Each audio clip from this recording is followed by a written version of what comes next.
everybody. Welcome to another Case Closed review. My name is Kate, otherwise known as Narataki. And I'm Alan, otherwise known as Hisui. We're from ReverseThieves.com. You can go there to get other Case Closed reviews, as well as our monthly Speakeasy podcast. And this time, we are wrapping up Space Dandy from Studio Bones. And you can watch it on Funimation.com, as well as Hulu, and on Adult Swim's Toonami.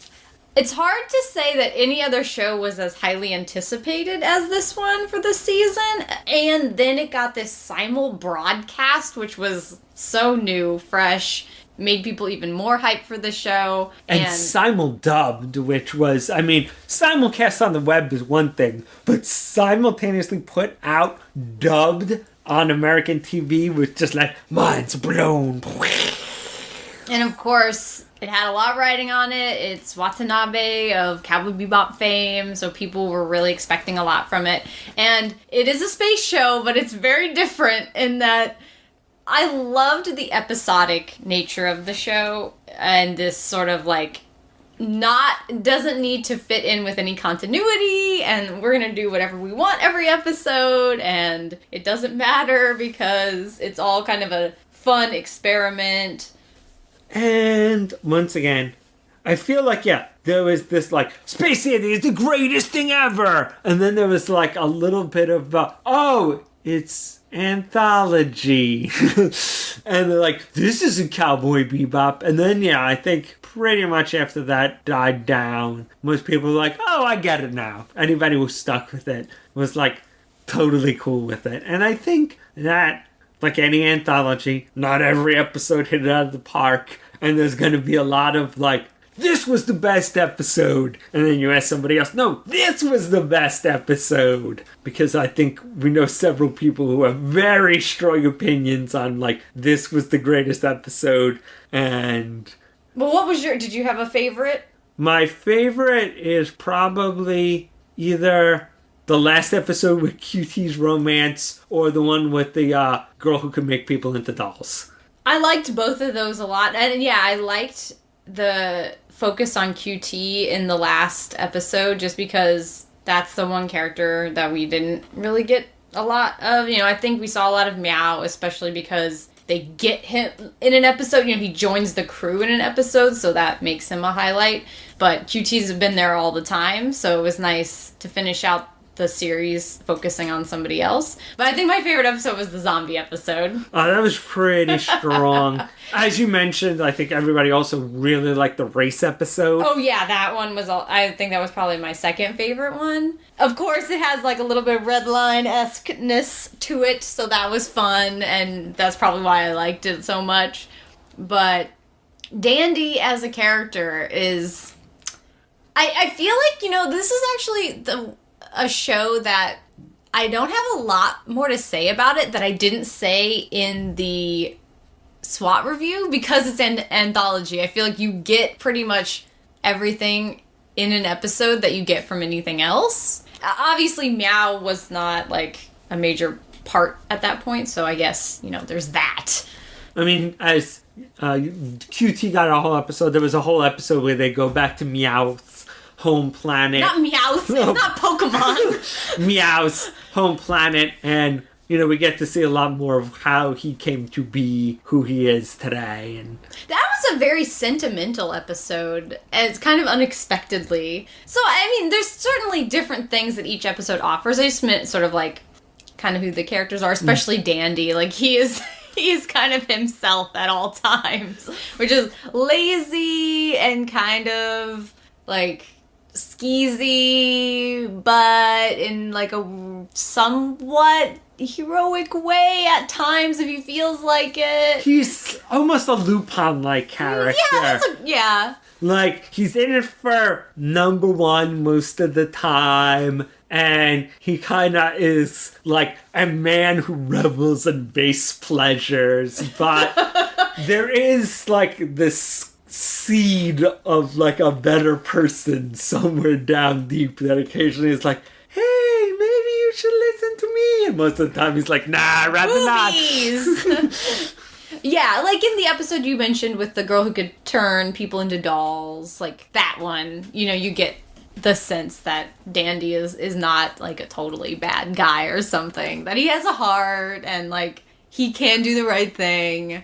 But most of the time it's just, like, a wild ride, and that's what I liked about the show. I liked that we didn't know what to expect every week. I also, one of my favorite characters was Admiral Perry, who is this weird skeleton guy who sort of leads the Google Empire against Dandy or space. And I really liked the library episode also, because Perry is like, we have an overdue book, but in that case we might as well just take over the planet. Like what is this logic? I just don't want to pay the fine, and then we're really ticking me off with their, like, super passive aggressive messages on my answer machine, so fuck them. We're just gonna take them over. So I love the, like, weird logic of the show, and I do enjoy the episodes where they're trying to catch Dandy, which, like, in the race episode, they're kind of, like, trying to catch up with him a lot, and so I really enjoyed that. And Admiral Perry just makes me think of the black ships.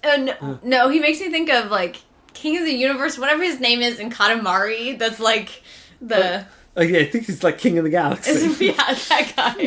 Like, that's all, every time I see him, I think, like, oh, they're like, you know, I can imagine them knowing each other. That's just like... They go to, like, galactic royalty meetings, and... Yeah, that's just what happens, right? I do feel like a lot of people are now theorizing, especially Carl from Ogiway Maniacs wrote a little post, have noticed that it seems to be... There are all these stories in which sometimes Dandy dies and other times he doesn't. Slowly building this idea that there are these alternate universes, like parallel universes, and that Dandy is somehow connected to all of them, and probably why the Google Empire keeps trying to steal him, because he's like the center point of various alternate universes and some kind of energy connecting them all. I'm sure that people are totally on the right track with that. But I kind of don't want the show to get a plot. Like, I don't know if I really want it. Like, I like that is probably true, and I hope that it is true, and that it comes up, but I don't want there to, like, suddenly be, like, this big plot. I want it to stay the way it is. I feel like if that's the case, it's just going to be, like, maybe... The last episode is a two-parter that is essentially tying it all together. Like, that would be okay. The first half is basically throws you, and then they basically finally catch Dandy, and he meets Admiral Perry, and he basically explains the alternate, you know, we need you because every Admiral Perry in every galaxy is trying to catch the Dandy that links together... You know, all of them. And then, like, the last episode would be, you know, that all playing out. That's my guess of... But I figured the other 10 episodes of next season are just going to be, you know, random, silly, one-off stories. I hope so, because I ended up really enjoying that. And it made it just this fun, weird show that you watched every week and didn't know what was going to happen. So it was nice to have, especially because I feel like generally I watch, like, really... plotted shows, so and it was funny. I thought it was funny. Not all the time, but... And I feel like one of the major complaints that you always hear people who are, like, deeply invested in analyzing the industry is, oh, well, there's not enough opportunities for new directors to come up or do, like, little projects, especially now that the OAV format is such a just random oddity. But I feel something like Space Dandy, where the actual individual episode director can be so signature. I mean, so many of the episodes really feel like that director kind of making their own Space Dandy show in one episode. I mean, like that plant episode or... the one with the library just feels so signature to the people who made them. If nothing else, you have to give Watanabe that ability to just let each of these directors do what they want, but still create a show that has this good unified sense. Yeah, I think that the characters are consistent and sort of the way that they react and things like that. I feel like they've done a good job of pulling the things that have to stay the same while letting people experiment and do what they want. So I'm looking forward to the next season, which starts in the summer. So we will just have to make do with all the other bajillion series coming out in the spring. But until then, I'm sure none of them will be space dandy, though. No. All right. See you guys next time.